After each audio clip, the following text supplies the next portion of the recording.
defense, scoring only a combined 29 points while shooting 18% from three. Fox Sports NBA analyst Chris Broussard joining us now. Chris, what is your biggest takeaway from this game? Bucks getting it done. That Giannis Antetokounmpo is a problem. He's a monster. And he played last night like I've been wanting him to play all season long, if not going back further than that. And that was he played to his strengths. One of Giannis's big problems is that he often plays to his weaknesses and shoots some threes, shoots a bunch of mid-range jump shots. Last night, he played to his strengths, which was dominating the paint. Only 5 of his 23 shots came outside of the paint, and 2 of those were like on the low block, just outside of the paint. All 28 of his points that didn't come from the free throw line came in the paint. His average shot was 2 feet. The distance on his average shot was 2 feet. Like, he was dominant. And the thing about Giannis that makes him so effective there is he doesn't just have to post up like, say, Shaq did. He can post. He obviously can get it off putbacks, off offensive rebounds. He can cut or dive. He can pick and roll for passes from teammates. He can get there in transition with the Euro step. Like, he has so many ways to get to the rim that he just needs to keep doing it. And last night he did that. Obviously, that was a big reason why he got to the foul line 17 times. Him hitting 13 of them.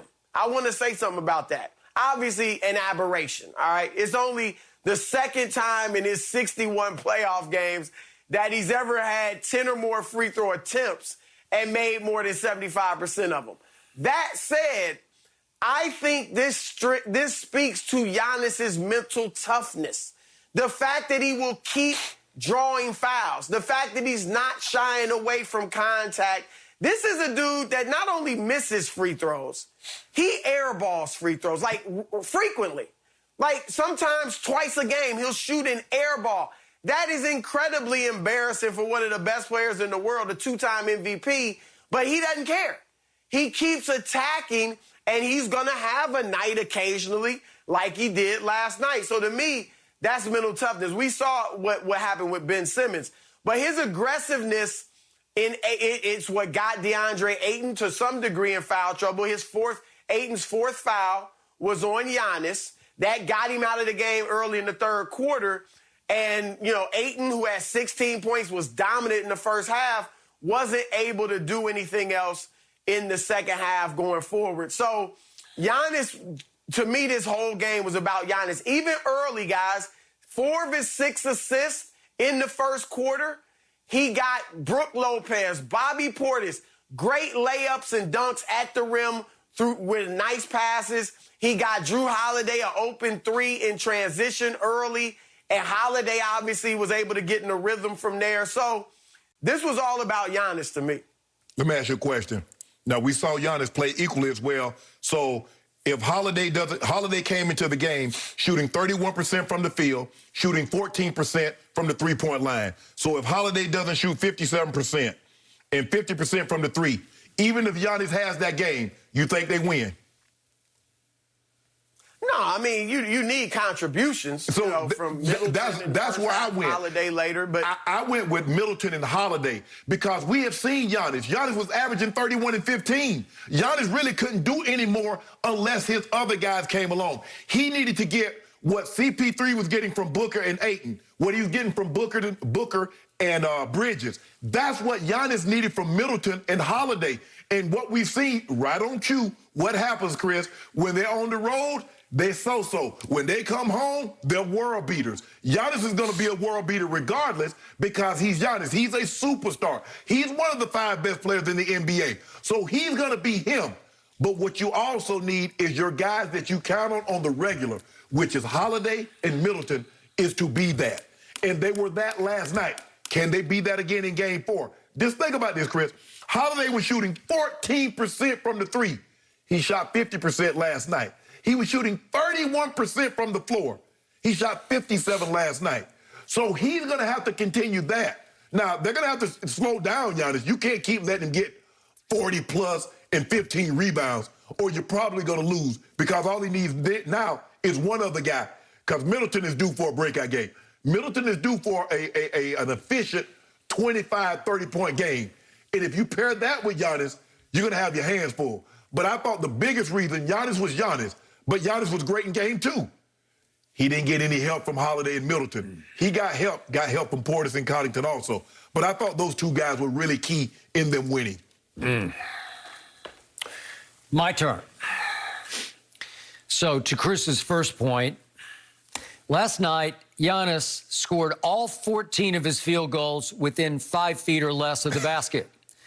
That hasn't happened for somebody scoring over 30 points in the game for the last 25 years in the NBA. Well, okay, so Giannis did what Giannis can do if you allow him to do that. Yes. What have we heard going back 2 years ago to Toronto? How did Toronto stop Giannis and beat him 4 straight times after they went up the Bucks 2-0? They built a wall. What happened last year? Miami built a wall in the first 3 games against Giannis and won all 3, and then he got hurt, but they were pretty much down and out already. Yeah, they were down 3-0 anyway. Correct. So I was so disappointed. It was a collision of issues last night for the visiting team because, first of all, Scott Foster shows up, and we've talked about it, Chris. You haven't heard this, but Scott Foster does get inside Chris Paul's head. And last night, I thought he got inside Phoenix's, got under their skin because Giannis did shoot 17 free throws to 16 total for the Phoenix Suns. And Scott Foster and Chris Paul have a long and bloody history going back and forth at each other.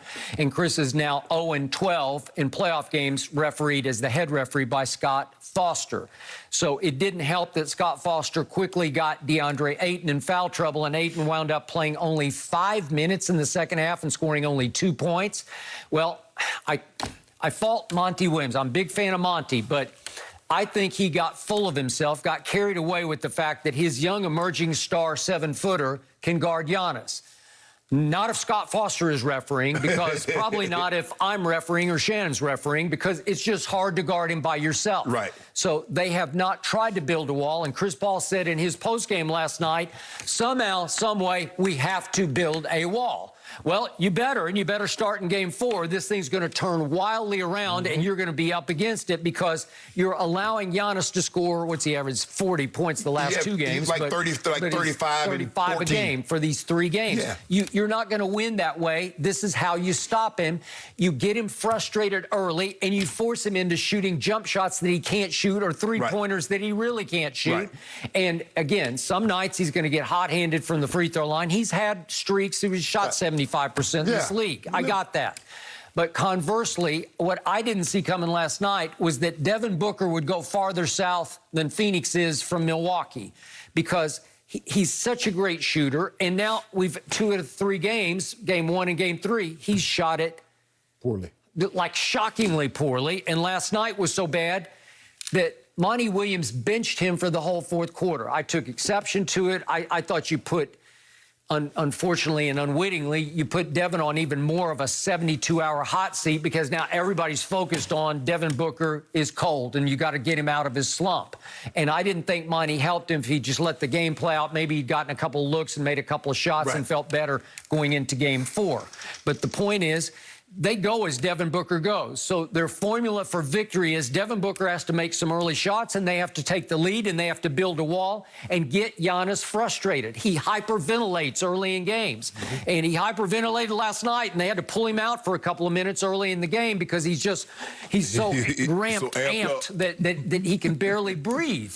And I've never seen a superstar like that. And then back to Chris's theory that it was all about Giannis last night. So obviously, Phoenix goes up 6 in the 2nd quarter, and all of a sudden, the home team goes on a 16-3 run to close out the half. Giannis scored 2 of those 16 points.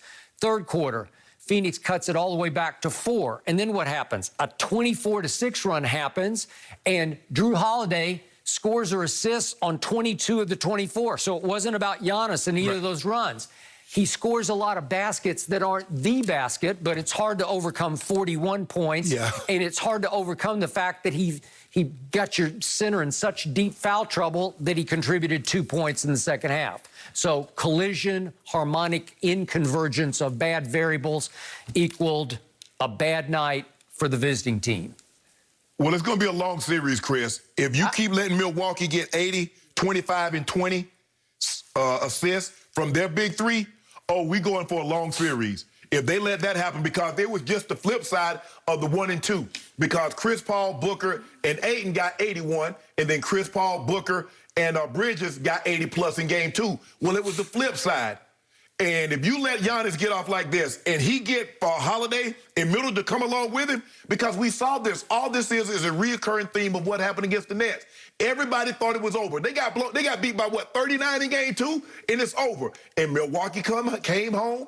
They won a close 3. They won really good game 4. KD had a historic, game 5. They won game 6.